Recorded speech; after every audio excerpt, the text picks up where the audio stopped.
하나님 아버지 감사합니다. 오늘 수요일 또 성경 공부와 교리 또 기독교 강독회를 합니다. 이 시간도 이 모든 또 귀한 진리 또 이 거룩한 이 가르침이 우리 영혼에 복되게 하시고 또 우리의 마음과 생각을 지배하게 하시며 우리를 더욱 하나님을 믿는 믿음 안에서 굳세게 하옵소서. 감사하며 예수님의 이름으로 기도 올렸습니다. 아멘. 자, 오늘 우리 기독교 강독회 제3장 믿음에 의한 우리의 중생 회개. 자, 오늘은 이제 25번째 이제 거짓 회개와 진실된 회개. 자, 그런데 여기에서 한 가지 문제가 생겨날 수 있다. 그것은 곧 사도가 거짓된 회개는 하나님의 마음을 누그러뜨리지 못한다고 말하면서 어떻게 아합이 용서함을 받고 그에게 부과된 형벌을 피할 수 있었는가 하는 점이다. 왜냐하면 그는 나중에 생활한 행동을 보면 단지 어떤 갑작스러운 공포 때문에 떨었던 것처럼 나타나고 있기 때문이다. 그러니까 아합이 이제 참된 회개가 아니라 이제 거짓된 회개를 했다. 이제 이렇게 칼빈은 이제 보는 거죠. 예. 근데 이제 실제로 그는 베옷을 입고 재를 쓰고 땅에 누웠으며 또한 그에 대해 증거하고 있는 대로 하나님 앞에서 자신을 낮추었다. 그러나 그의 마음은 여전히 완고하고 악의를 품고 있었으므로 그가 옷을 찢는 것은 거의 아무런 의미도 없었다. 그렇지만 하나님께서는 돌이켜 자비를 베푸신 것을 알 수 있다. 그러니까 아합이 거짓 회개를 했는데 그 거짓 회개의 증거가 이제 성경에 다 이제 기록 나와 있는데 하나님께서는 왜 그 아합을 용서했는가? 이제 그거를 이제 나타내고 있죠. 이에 대해 나는 이렇게 대답한다. 즉 위선자들은 종종 이와 같이 얼마 동안 용서를 받지만, 그러니까 여기서 얼마 동안, 그러니까 영원한 용서가 아니죠. 예. 하나님의 진노가 항상 그들에게 놓여 있으며 또한 이렇게 행해지는 것은 그들 자신을 위해서가 아니라 모든 사람들에게 하나의 본보기로 보여주기 위함이다. 그러니까 아합이 이제 용서를 받은 것 자체가 일시적인 용서다 이거죠. 일시적인.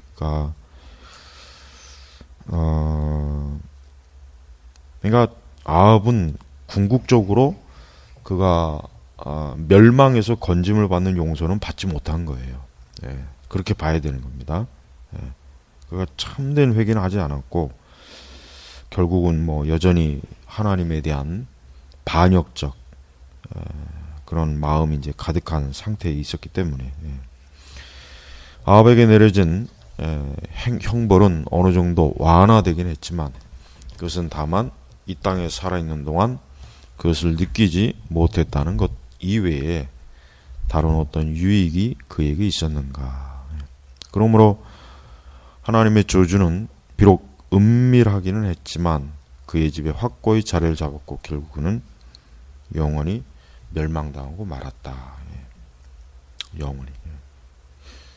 그러니까 사실은 진정한 회개의 가장 큰 요소는 영원한 형벌에서 건짐을 받고 영원한 형벌을 받지 않는 건데 아합은 그러한 용서는 받지 못한 거죠.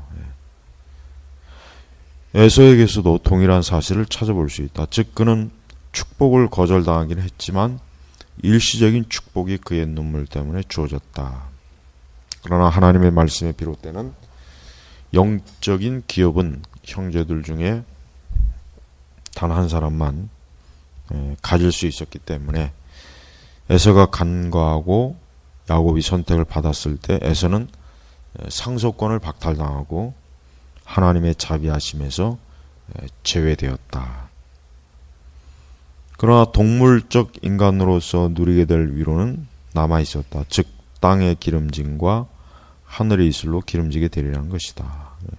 그러니까 에서도 역시 궁극적으로 그냥 이 땅에서 그가 어떤 외적인 어떤 번영이나 본성은 받았지만 궁극적으로 하나님의 심판, 형벌을 면제받지는 못한 거예요. 예. 그리고 내가 조금 전 말했던 것들은 다른 사람들을 위한 본보기로 적용되어야만 하는데 이는 우리로 하여금 보다 더 진지한 회개를 하기 위해 마음을 쏟고 힘써 노력하는 것을 배우도록 하기 위함이다. 우리가 그렇게 하는 이유는 우리가 참으로 마음을 다하여 회심한다면 아무리 무가치한 자들이 할지라도 자신에 대해 어떤 불만족을 나타내게 될 때 그들에게까지 하나님의 자비하심을 베풀어 주시는 하나님께서 기꺼이 용서해 주실 것이라는 것은 의심의 여지가 없다. 이러한 수단을 통해 역시 우리는 무서운 심판이 수치를 모르는 이마와 철같이 강팍한 마음으로 하나님의 경고를 멸시하고 무시하는 일을 즐기고 있는 모든 완고한 자들을 위해 저축되어 있다는 것을 배우게 된다. 그러니까 하나님께서는 이제 진지하고 참된 회개를 하면은 용서를 분명히 베풀어 주고 분명히 그 영원한 형벌과 멸망에서 건져 주지만 그렇지 않고 계속해서 악을 행하고 여전히 회개하지 않고 강팍한 마음을 가지고 있으면 결국은 하나님 그들을 그 영원한 멸망에서 건지지는 않는 거예요. 하나님께서는 악인들에게 속지 않고 악인들의 거짓 회개에 이용당하지 않는 거예요. 이런 방식으로 하나님께서는 종종 이스라엘 자손이 부르짖음이 거짓된 것이며 그들의 마음이 허위로 가득 차 있었을지라도 그들에게 자신의 손을 내밀어 그들의 재난을 완화시켜 주셨다. 이건 사실 하나님의 궁율에서 나오는 거죠. 궁율. 하나님께서 사람들, 죄인들에 대한 하나님의 궁율이라고 보면 될 것 같아요. 궁율. 시편에서 하나님께서는 그들이 자신들의 이전의 본성으로 되돌아갔다고 한탄하셨다. 그리고 이와 같이 인자한 온유하심을 베풀어 주심으로써 하나님께서는 그들을 진지한 회심회로 인도하려고 하셨고 또한 그들로 하여금 변명하지 못하도록 하셨다.